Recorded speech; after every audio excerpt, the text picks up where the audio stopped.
Good evening everyone. आपण आज सुरू करणार आहे आपलं बँकिंग अवेअरनेसचं पहिलं लेक्चर. ठीक आहे, तर पहिलं लेक्चर सुरू करण्याआधी आपण एकदा समजून घेऊया बँकिंग अवेअरनेस आपण शिकणार कसे पुढे. ठीक आहे, तर एक शॉर्टमध्ये तुम्हाला आयडिया देतो मित्रांनो. बँकिंग अवेअरनेस शिकताना बँकिंग अवेअरनेस हे 3 पार्टमध्ये शिकायचे आपल्याला.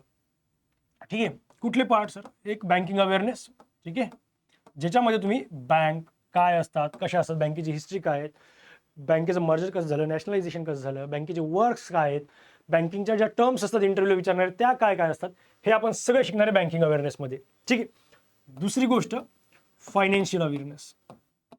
काय? Financial awareness. हे काय वेगळे का सर? हो.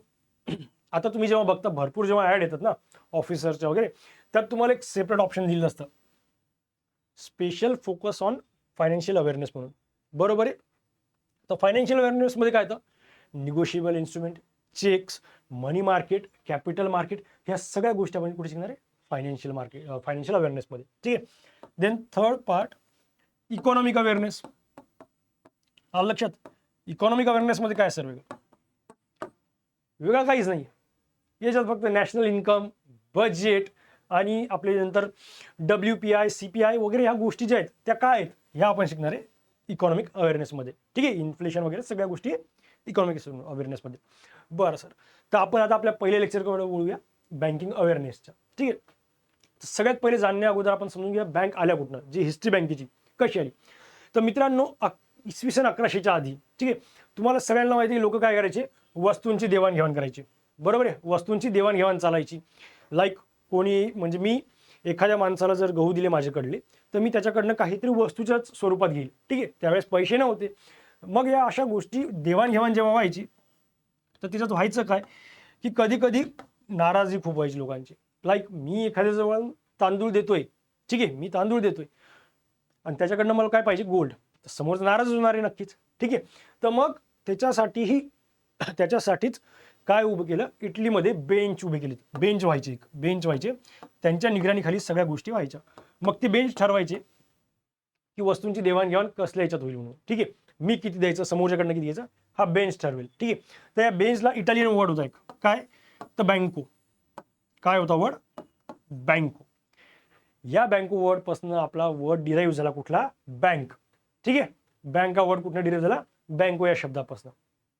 ठीक आहे, हे बघा, हे इथे लिहिलंय इटालियन वर्ड बँको पासून बेंच, बँको शब्दापासून डिराईव्ह झालेला वर्ड आहे कोणचा? बँक. ठीक आहे, तर banking regulation act 1949 section 5B मध्ये दिलेलं आहे. कुठला? सेक्शन 5B मध्ये डेफिनेशन दिली आहे. कशाची sir? What is mean by bank, बँकिंगची डेफिनेशन दिली आहे 1949 ऍक्ट सेक्शन 5B मध्ये. काय आहे सर ती? Banking means accepting for the purpose of lending or investment of deposits of money from the public, repayable on demand or otherwise and withdrawable by cheque, draft or otherwise. ठीक. तर एकंदरीत मित्रांनो, bank कशासाठी होतं? पहिले एक तर तो त्याच्यावर विश्वास राहायचा लोकांचा, अक्षरशः विश्वास म्हणजे सगळं बँक. आता एखाद्याजवळ पैसे आले जास्त, पैसे कुठे ठेवायचे? बँकेत. का? तिथं सेफ आहेत. घरात ठेवले डाके पडले काय करता? ठीक आहे, त्याच्यावर डाका पडलं जबाबदारी पण घेणार कोण नाही. बँकेकडे ठेवले तर बँक जबाबदारी तरी घेईल, बँकेकडनं आपल्याला रिफंड तरी मिळेल काही ना काही. ह्या आशेवर लोक बँकेत डिपॉझिट करायला लागले. ठीक आहे, हाऊ डज बँक वर्क? बँकेचं वर्किंग काय सर? तर बँकेचं वर्किंग आपण जे शिकणार आहे ते पुढे मोठ्या स्केलवर शिकू, पण आज थोडंसं शॉर्टमध्ये सांगतो की बँकेचे 2 वर्क असतात. कुठले सर? एक प्रायमरी. ठीक आहे, प्रायमरीमध्ये काय असतं? जसं बोललो मी, डिपॉझिट. ठीक आहे, आणि सेकंड असतं लोन. लाईक आपण तुम्ही नेहमी जेव्हा बँकेत गेला ना तेव्हा तुम्ही बघितलं असणार आहे की बँकेत 2 कामं जास्त स्तरावर होतात. कुठले?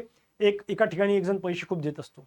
ठीक आहे, म्हणजे डिपॉझिट करत असतो, एखादा व्यक्ती पैसे डिपॉझिट करतो, आणि एकाकडे लोक विड्रॉवल करत असतात किंवा काही लोक लोनच्या स्वरूपात पैसे घेत असतात बँकेकडनं. हे जे 2 काम आहेत हे बँकेचे प्रायमरी वर्क. ठीक आहे, प्रायमरी फंक्शन पण होऊ शकतं त्याला. सेकंडरी, हो सर, सेकंडरी पण वर्क असतात. तुम्ही कधी पण मित्रांनो बघितलं असणार ना, तर एखाद्या बँकेचं नाव आहे लाईक SSA बँक. ठीक आहे, SSA बँक आहे आणि हिचं नाव नुसतं असं नसतं तिच्या नोटरी बुकवर वगैरे. SSA bank and financial services, असं फायनान्शियल सर्व्हिसेस लिहिलेलं असतं. तर फायनान्शियल सर्व्हिसेस म्हणजे काय असतात? ते असतात secondary work. Like cash exchange, ठीक आहे, जो फॉरेनचा कॅश असेल डॉलर तो आपल्या भारतात चालत नाही, मग त्याला पहिले काय करावं लागेल, तो बँकेत जाऊन एक्सचेंज करावं लागेल. ठीक आहे. सेकंड, डीमॅट अकाउंट जे असतात ते मॉनिटर करणे. आलं लक्षात. तिसरं काय असतं, कन्सल्टन्सी सर्व्हिसेस. ठीक आहे. कन्सल्टन्सी सर्व्हिसेस म्हणजे काय सर, आता लक्षात घ्या मित्रांनो, तुम्ही कधी बँकेत गेले लोन घेण्यासाठी तर तुम्हाला तिथे एक मॅनेजर असतो किंवा कोणी ना कोणी असतो लोन डिपार्टमेंटचा, तो तुम्हाला सांगतो की तुम्हाला कुठलं लोन परवडेल. ठीक आहे, कुठलं लोन घ्यायला परवडेल, कुठल्या गोष्टीसाठी पाहिजे. प्रत्येक गोष्टीसाठी तुम्हाला बँक कन्सल्ट करत राहते. ठीक आहे. किंवा कधी कोणी डिपॉझिट करायला गेलं तेव्हा ते तुम्हाला सांगतात की एफडीत करा. मग एफडीत करताना पण तुम्हाला आणखी कोणत्या फॅसिलिटीज अवेलेबल होतील त्या सगळ्या कन्सल्टन्सीमध्ये तिथे प्रोव्हाइड केलं जातं. तर हे झाले शॉर्टमध्ये बँकिंगचे वर्क. ठीक आहे. नंतर या बँकेची गरज काय सर, ठीक आहे, वाय आर बँक्स निडेड. मित्रांनो, कधीही कुठल्या देशाला, ठीक आहे, जर डेव्हलप नेशन व्हायचं असेल तर सगळ्यात महत्त्वाला त्या देशाच्या बँक ह्या डेव्हलप लागतील. ठीक आहे. जेव्हा एखाद्या देशाच्या बँक्स डेव्हलप राहतील ना, तेव्हाच तो देश हा एक डेव्हलप नेशन होईल. कसं सर, आता तुम्ही बघा, जसं करंट अफेअर्समध्ये वाचता तुम्ही, कुठली मेट्रो बनतीये त्याला लोन कोण प्रोव्हाइड करता, बँक. ठीक आहे. एखादा पॉवर प्लांट उभा करायचा त्याला लोन कोण प्रोव्हाइड करते, बँक. एखादं तुम्हाला साधं बस स्टँड पण बांधायचं असेल ना, बस स्टँड, त्यालाही बँकेकडनं त्या गावातल्या लोन घ्यावंच लागतं. ठीक आहे.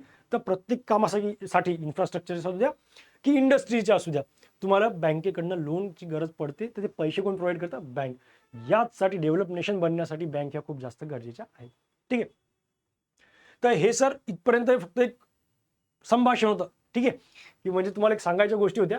हिच्यातलं खरंच एक्झामला येणार तर नाही, जास्त काही गोष्टी कुठल्याच गोष्टी येणार नाहीत. ठीक आहे. एक्झामला येणाऱ्या गोष्टी आहेत इथनं समोर आता. ठीक आहे. तर त्या मी तुमच्याकडनं पाठ करून घेईल. कशा करून घ्यायची ती जबाबदारी माझी, ते तुम्हाला समजूनच येईल. ठीक आहे. तर स्टार्टिंगला मी जे तुम्हाला म्हटलं तो बेंच, ज्याला बँको म्हणतात इटलीमध्ये, हा बघा, हा तो बेंच. ठीक आहे. आणि हे व्हायची यांच्यासमोर देवाणघेवाण वस्तूंची. ठीक आहे. तर असा तो बेंच होता. आलं लक्षात. तर सगळ्यात पहिली बँक होती जगातली बँक ऑफ व्हेनिस. 1157ला बनली होती. कधी, जगातली सगळ्यात पहिली बँक होती बँक ऑफ व्हेनिस. बरं सर. नंतर महत्वाची बँक कुठली होती, तर जी ओल्डेस्ट सर्व्हायव्हिंग बँक आहे, ठीक आहे, जगात आतापर्यंत जी सर्व्हाइव्ह करते बँक, ती आहे बँका मॉन्टे दी पास्ची दी सिएन्ना. सॉरी, समोर पास्ची दी सिएन्ना ही बँक आहे ती. ठीक आहे. ही पण इटलीमध्येच आहे. हिची स्थापना झाली होती 1472. ठीक आहे. याच्या व्यतिरिक्त कुठल्याच बँक्स ज्या आहेत त्या महत्वाच्या नाहीत, कारण की त्या कालांतराने सुरू झाल्या, बंद पडल्या. ठीक आहे. या दोन बँक लक्षात ठेवा, जगातली पहिली बँक आणि जगातली ओल्डेस्ट सर्व्हायव्हिंग बँक. ठीक आहे. वर्ल्ड पहिली बँक जी बनली होती 1157ला. ठीक आहे. नंतर सर महत्वाची आता बँक आहे भारतातल्या. ठीक आहे. भारतात कधी बँकिंग सेक्टर सुरू झालं, ते सुरू झालं 1770 साली. कधी, 1770. ठीक आहे. याच्याबद्दल समोर माहिती दिली. तर ती बँक होती बँक ऑफ हिंदुस्तान. ठीक आहे. 1770 साली म्हणजे 1157ला जगात सुरू झाली आणि भारतात अक्षरशः 1770ला आल्यात बँक. ठीक आहे. विचार करा किती वर्षाचा कालखंड गेला त्याच्यात. पण ती बँक जेव्हा आली होती तर ती पण जी बँक होती ना, बँक ऑफ हिंदुस्तान, त्याच्यानंतर जनरल बँक ऑफ इंडिया पण आली होती, देन बँक ऑफ बेंगॉल पण आली होती, जिचं नाव आधी स्टार्टिंगला कलकत्ता होतं, हे समोर दिलेलंच आहे. 1786ला जनरल बँक ऑफ इंडिया आली होती आणि बँक ऑफ कलकत्ता आली होती 1806ला. तर या तीन बँक होत्या स्टार्टिंगला भारतात, पण या तिन्ही बँक या सामान्य वर्गासाठी नव्हत्या. ठीक आहे. म्हणजे ह्या बँक होत्या फक्त ब्रिटिश ट्रेड करण्यासाठी. जेव्हा भारतावर इंग्रजांचं राज्य होतं, ह्या बँक फक्त त्यांचं ट्रेड ऑर्गनाईज करण्यासाठी होत्या. आलं लक्षात. तर या बँक लक्षात घ्या. याच्यातली महत्वाची बँक आहे बँक ऑफ हिंदुस्तान 1770 साल आणि बँक ऑफ कलकत्ता 1806 साल, जिचं नाव चेंज केलं बँक ऑफ बेंगॉल म्हणून 1809ला. ठीक. तर ह्या बँक महत्वाच्या आहेत. याच्यानंतर महत्वाच्या बँक कुठल्या होत्या, तर ती एक बँक होती 1840 साली बनलेली बँक ऑफ बॉम्बे. ठीक आहे. कुठली सर, बँक ऑफ बॉम्बे. बरं. आणि 1843ला याच्याच बरोबर बनली होती बँक ऑफ मद्रास. ठीक आहे. तर याच्यातली एक महत्वाच्या तीन बँक लक्षात ठेवा आता. बँक ऑफ कलकत्ता म्हणजे bank of Bengal 1806, bank of Bombay 1840 आणि बँक ऑफ मद्रास 1843. या तीन बँकेचं मर्जर झालं 1921ला. पण ह्या बँकेला तेव्हाच काय म्हणायचे, प्रेसिडेन्सी बँक म्हणायची. प्रेसिडेन्सी बँक म्हणजे काय सर, तर प्रेसिडेन्सी बँक म्हणजे काय होतं मित्रांनो, की आता इंग्रजांचं राज्य होतं तर त्यांचे प्रेसिडेंट राहायचे प्रत्येक एरियाचे. लाईक ABC हे एरिया आहेत त्यांच्या अंडर. तर हा एच्या अंडर आहे, हा बीच्या अंडर आहे आणि हा सीच्या अंडर आहे. तर हा जो एरिया आहे पूर्ण एच्या अंडर आला तर तो प्रेसिडेन्सी ऑफ ए होता. बीचा प्रेसिडेन्सी ऑफ बी आणि सीचा प्रेसिडेन्सी ऑफ सी अशी होती. मग यांची ट्रेड करायचे तर मग त्यासाठी यांनी 3 बँक बनवले होता. तर तुम्ही जर व्यवस्थित बँकेचे नाव ऐकले असणारे तर बँक ऑफ बेंगॉल ही येते पूर्वेला, बँक ऑफ बॉम्बे ती येते पश्चिमेला आणि बँक ऑफ मद्रास ही येते दक्षिणेला. या तिन्ही बँक 3 दिशेला होता भारताच्या, त्यांच्यासाठी. आलं लक्षात? महत्वाचे आहेत का? हो सर, थोडेफार आहेत की माहितीसाठी. प्रेसिडेन्सी बँक का सर? प्रेसिडेन्सी बँक बनली होती, यांचं नंतर 1921ला मर्जर झालं. काय म्हणून सर? तर इम्पेरियल बँक. ठीक आहे, जे दिल्लीच आहे. These 3 banks are term as presidency bank. या 3 बँकेला प्रेसिडेन्सी बँक म्हणायची. आणि या कॉसी सेंट्रल बँक म्हणून वर्क करायच्या. कॉसी सेंट्रल बँक म्हणजे काय? अर्ध गव्हर्नमेंटच्या बँक. ठीक आहे, अर्ध गव्हर्नमेंटच्या बँक होत्या त्या. आणि 1921ला त्यांचं इम्पेरियल बँक ऑफ इंडिया म्हणून मर्जर झालं, तिघांचं पण. ठीक आहे, बरं सर, मग आज नाही दिसत, या दिसताय 1921 नंतर या बँकेला 1955ला SBI बनवण्यात आलं. काय बनवण्यात आलं? State bank of India.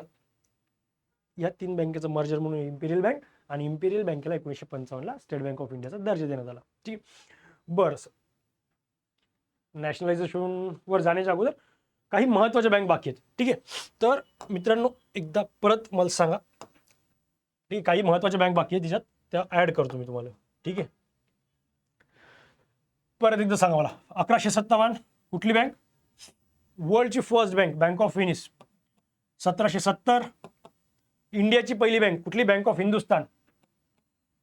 1806 bank of Calcutta. 1809ला ती बँक ऑफ बेंगॉल झाली. ठीक आहे, 1840 bank of Bombay. 1843 bank of Madras. ठीक आहे, नंतर 1921 नाही घ्यायचं सर डायरेक्ट. ठीक आहे, आता इथं प्रेसिडेन्सी बँक झाले, मग ती इम्पेरियल बँक झाली नाही. हिच्यात काही महत्वाच्या बँकेत आधीच्या. ठीक आहे, आपण त्याच्याबद्दल माहिती घेऊया. कुठली सर? 1865ला आली होती एक बँक, अलाहाबाद बँक, जिला आपण इलाहाबाद बँक पण तुम्ही म्हणून नाव ऐकलं असणार आहे तिचं. ठीक आहे, इंडियन बँकेचं मर्जर झालं, ते पुढे शिकू. 1865ला आली अलाहाबाद बँक. या बँकेची खासियत काय होती sir?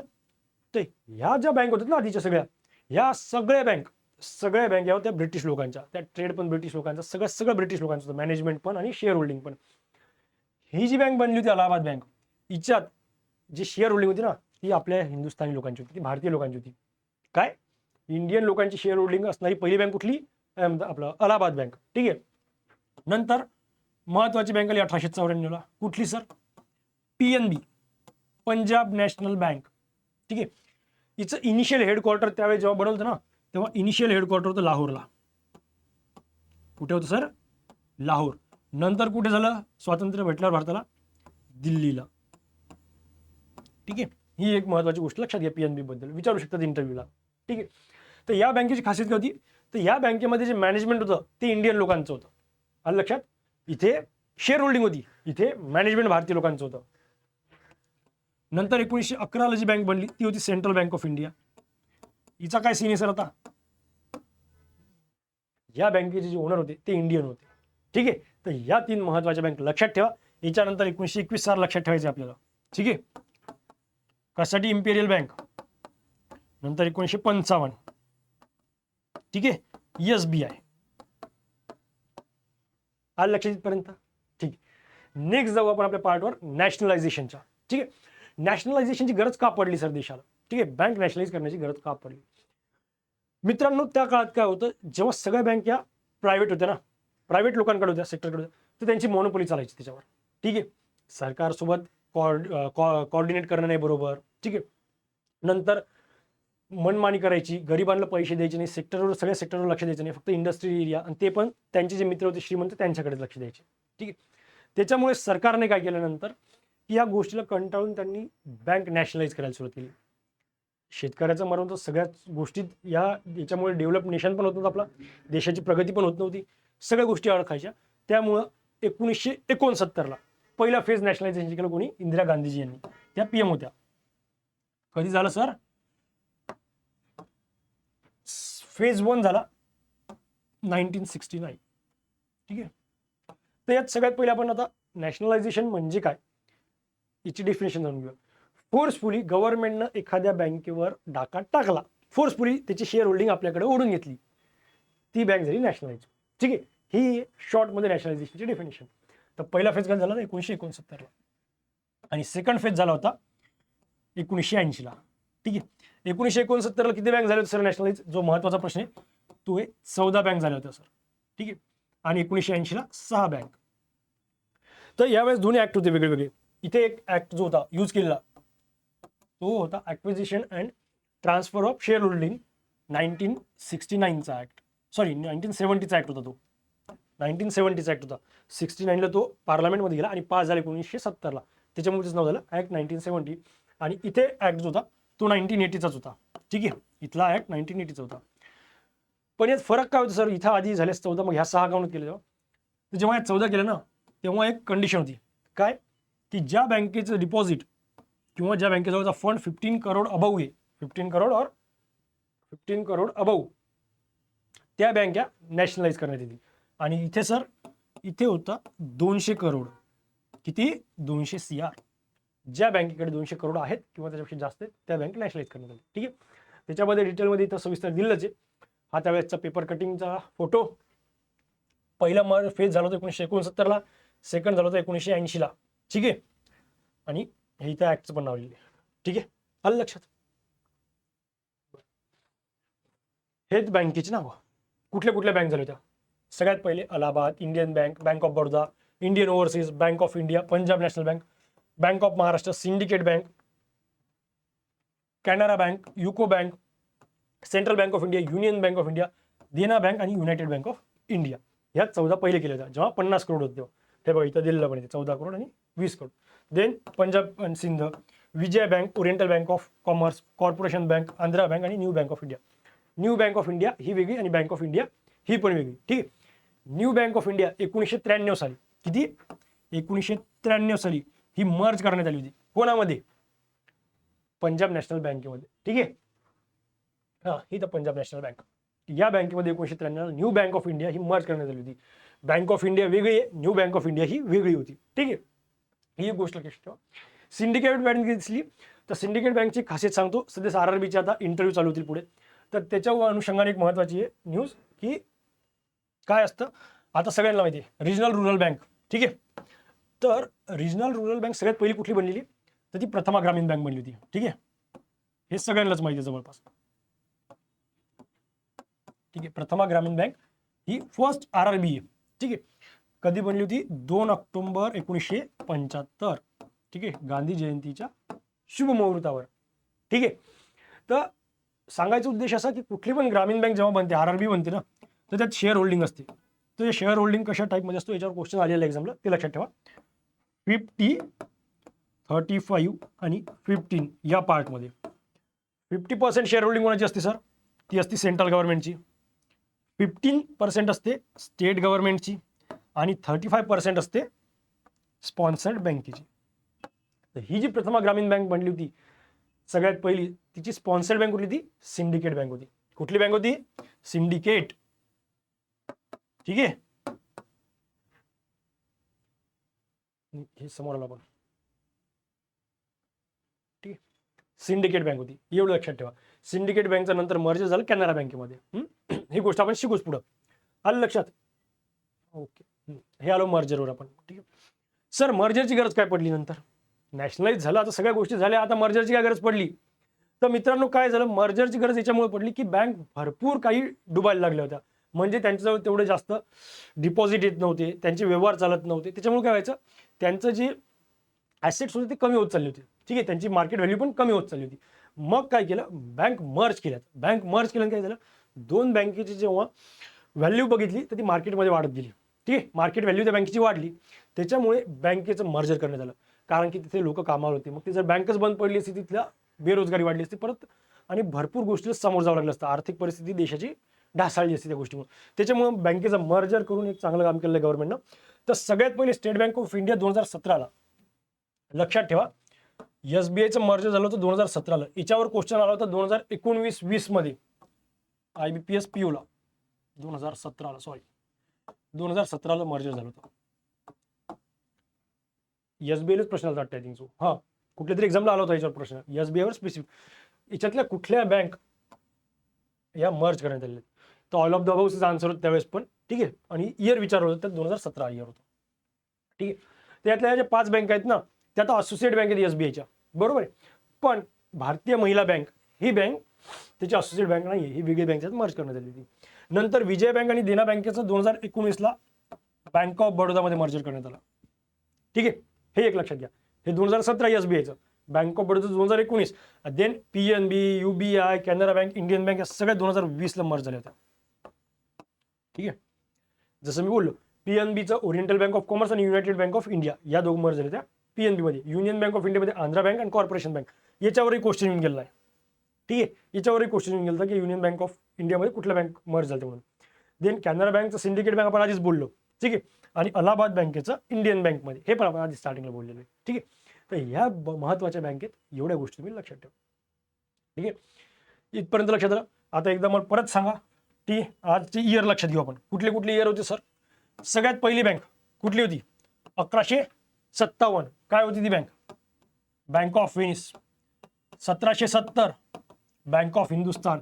1806 bank of Bengal. 1840 bank of Bombay. 1843 bank of Madras. 1865 Allahabad bank. 1894 PNB. 1911 bank of central bank of India. 1911 झाली. नंतर 1921 इम्पेरियल बँक बनली. 1955 त्यांचीच SBI बनली. 1969 first phase of nationalisation. 1980 second phase of nationalisation. 2017 SBIचं merger. 2019 bank of Baroda merge झाली. कोणची? Vijaya bank, Dena bank. आणि 2020ला सेकंडचं मर्जर. तर बाकीच्या बँक झाल्या. ठीक आहे, आलं लक्षात इथपर्यंत. तर नेक्स्ट पार्ट जो आहे आपला रिफॉर्म 1991चा, हा आपण नेक्स्ट लेक्चरमध्ये शिकूया. ठीक आहे, आजच्या लेक्चरसाठी मी वाटते इथंच थांबूया. फक्त मित्रांनो, आजचं लेक्चर कसं वाटलं तुम्हाला, लेक्चरचं फॉर्मॅट कसं पाहिजे, सगळ्यात महत्त्वाचं मला एक सांगा. लाईव्ह फॉर्मॅट ठेवायचं की रेकॉर्डेड लेक्चर ठेवायचे, हे एक कळवा. आणि दुसरं महत्त्वाची गोष्ट म्हणजे हे लेक्चर कसं वाटलं, पहिलं लेक्चर होतं, काय चेंजेस करायला पाहिजे काय नाही हे मला नक्की कळवा. एक तर टेलिग्रामला मेसेज करा, टेक्स्ट मेसेज करा किंवा कॉल केले तरी चालतील. ठीक आहे, थँक्यू सो मच. जय हिंद, जय महाराष्ट्र.